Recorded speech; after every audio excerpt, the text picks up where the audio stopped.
Assalamualaikum warahmatullahi wabarakatuh. Bismillah walhamdulillah wassalatu wassalamu ala rasulillah amma ba'du.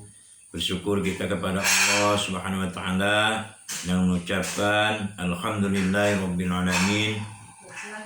Berselawat kita kepada Rasulullah sallallahu alaihi wasallam yang mengucapkan Allahumma sholli ala Sayyidina Muhammad wa ala ali Sayyidina Muhammad. Nama saya Dr. Haji Hikmatullah SAG SEP SPD MNC, salah satu dosen di Prodi Bahasa Inggris FKIF UIR, mengajar mata kuliah Al-Islam 2 atau Akhlak. Pada kesempatan pertemuan perdana ini saya ingin menyampaikan beberapa poin. Yang pertama ta'aruf ya. Yang pertama ta'aruf, perkenalan. Nama saya tadi sudah disebutkan, Dr. Haji Hikmatullah SAG SPD MSc, asli dari Serang, Banten, provinsi yang ke-34. Saya merantau di Pekanbaru sejak tahun 1996 sampai 2021, itu mengabdi di Pondok Pesantren Al-Hikmah Pekanbaru. Kemudian awal September kemarin saya melanjutkan pengabdian saya di Pondok Pesantren Anas bin Malik Salo Kampar, diamanai sebagai pimpinan Pondok Pesantren Anas bin Malik. Poin yang kedua, saya ingin menyampaikan tentang sistem perkuliahan kita. Sistem perkuliahan kita adalah presentasi makalah. Jadi setiap kelompok nanti akan kita bentuk kelompoknya, itu akan mempresentasikan makalah sesuai dengan yang ditugaskan oleh dosen. Karena presentasi makalah tentu harus buat makalahnya. Makalahnya tidak usah banyak-banyak, dibuat babnya cukup 3. Bab 1 pendahuluan, isinya latar belakang. Kemudian B-nya pembatasan masalah, C-nya perumusan masalah, D-nya tujuan penulisan makalah. Jadi untuk bab 1 pendahuluan cuma 4 poin: latar belakang, pembatasan masalah, perumusan masalah, dan tujuan penulisan makalah. Kemudian bab 2 itu pembahasan. Pembahasan disesuaikan dengan perumusan masalah. Kalau perumusan masalahnya ada 4, maka pembahasannya cukup 4 poin saja.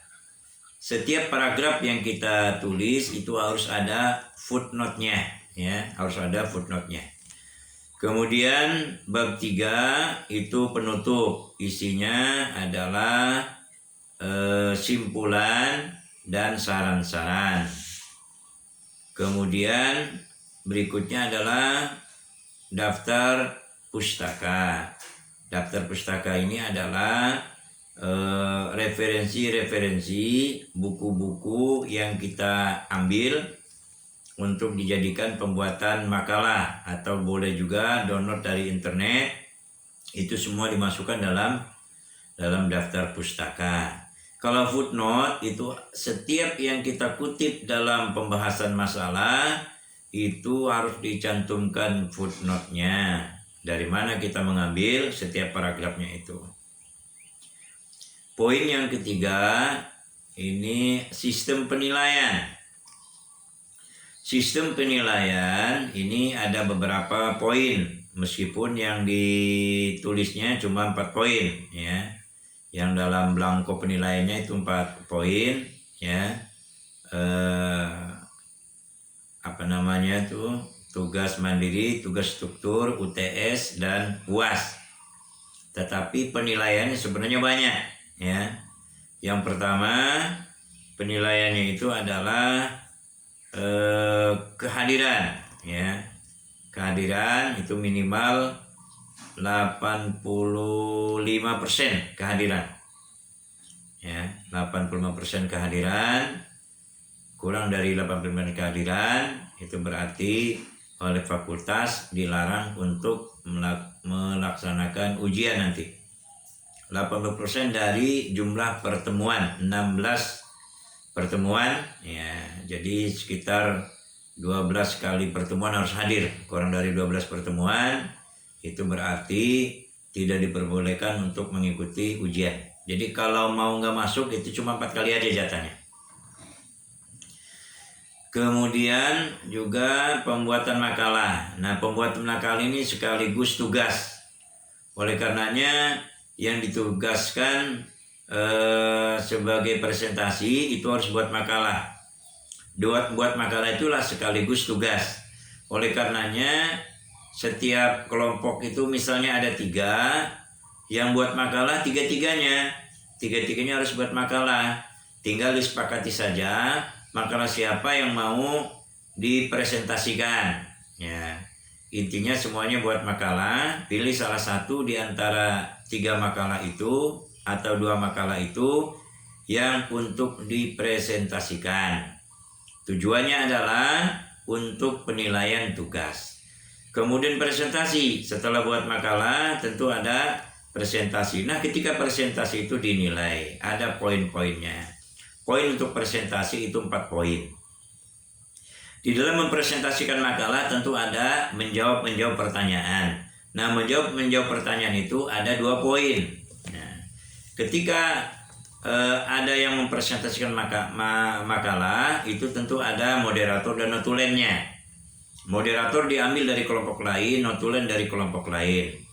Tugas moderator mengatur jalannya acara diskusi, sedangkan tugas notulen adalah mencatat siapa yang menjadi moderator, siapa yang menjadi presentasi, siapa yang menyampaikan makalah, presentasi makalah, siapa yang menjawab, siapa yang bertanya.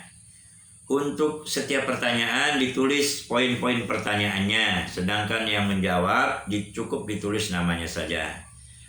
Untuk presentasi tadi poinnya 4, moderator poinnya 3, notulen poinnya 3, menjawab poinnya 2, bertanya poinnya 1. Ketika ada mahasiswa bertanya 2 kali bertanya, maka dapat poin 2. Kalau menjawab 2 kali poinnya 4 dan seterusnya begitu. Ya. Kemudian penilaian berikutnya adalah UTS, ya. UTS, ujian tengah semester, kemudian UAS, ujian akhir sekolah. Jadi ada beberapa penilaian, kehadiran, tugas, presentasi makalah, ya, keaktifan dalam hal ini, keaktifan dalam perkuliahan, diantaranya itu mempresentasikan, menjawab pertanyaan, bertanya, menjadi moderator, menjadi notulen. Itu saja ya kuliah perdana kita. Selanjutnya nanti akan saya bagi silabusnya. Nah, dari silabus nanti itu, dari silabus itulah nanti Kosma menyiapkan orang-orangnya, membagi kelompoknya disesuaikan dengan materi-materi yang sudah saya sampaikan. Mungkin hanya 12 kelompok saja, tidak banyak-banyak ya, 12 kelompok. Kenapa 12 kelompok? Karena kan pertemuan cuma 16 kali. Ya, 1 kali pengantar, yang kedua penyampaian dari dosen lagi, pertemuan kedua, pertemuan ketiga sampai ke 6 itu adalah presentasi makalah, ke-8-nya adalah UTS, itu kan dikurangi itu 3. Ya. Kemudian dikurangi lagi UAS. Jadi cuma 12 kelompok saja dibuat, ya. Saya minta setelah menyaksikan video ini, tolong subscribe, ya, dan komentarnya. Nah, ketika subscribe dan komentar itu dianggap saudara hadir dalam perkuliahan. Sekali lagi saya ingatkan, dianggap hadir dalam perkuliahan perdana ini ketika sudah subscribe dan menulis komentarnya. Syukuran kafiran ala timamikum. Terima kasih atas segala perhatian. Mohon maaf atas segala kekurangan. Subhanakallahumma bihamdika asyhadu an la ilaha illa anta astaghfiruka wa atubu ilaik. Wassalamualaikum warahmatullahi wabarakatuh.